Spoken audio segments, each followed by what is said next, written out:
Vijayawada Krishnalanka arch రోడ్లో CPM ఆధ్వర్యంలో నిరసన చేపట్టారు. రిటైనింగ్ వాల్ పక్కన అవుట్ఫాల్ డ్రైన్ నిర్మించడంతో పాటుగా రణదివే నగర్లో ఇళ్ల పట్టాలు ఇవ్వాలని డిమాండ్ చేస్తున్నారు. రిటైనింగ్ వాల్ పూర్తి 2 ఏళ్లు గడిచినా దానికి అనుసంధానంగా అవుట్ఫాల్ డ్రైన్ నిర్మించకపోవడంతో వర్షాలు వరదల సమయంలో ప్రజల ఇళ్లు మునిగిపోయే పరిస్థితి ఉందని ఆరోపించారు. అవుట్ఫాల్ డ్రైన్ నిర్మించాలని ఎన్నిసార్లు ప్రభుత్వాన్ని కోరినా పట్టించుకోవటం లేదని, ప్రజల ఇళ్లు మునిగిపోవటమే ప్రభుత్వ లక్ష్యమా అని ప్రశ్నించారు. వాసులకు ఇళ్ల పట్టాలు ఇవ్వాలి, రణజీవనగర్ వాసులకు ఇళ్ల పట్టాలు ట్రైన్ వెంటనే నిర్మించాలి, వెంటనే ఇవ్వాలి, రణజీవనగర్ వాసులకు ఇళ్ల పట్టాలు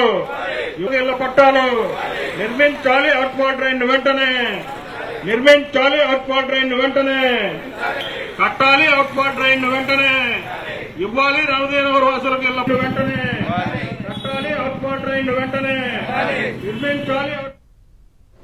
కూటమి ప్రభుత్వం ఏర్పడి 2 సంవత్సరాలు దాటుతా ఉంది.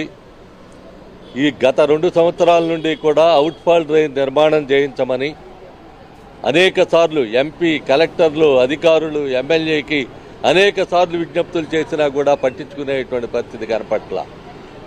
ఈ వర్షాకాలంలో పొరపాటున గనక భారీ వర్షాలు గనక కురిస్తే మళ్ళీ రణదివే నగర్ మునిగిపోయేటువంటి ప్రమాదం ఉంది.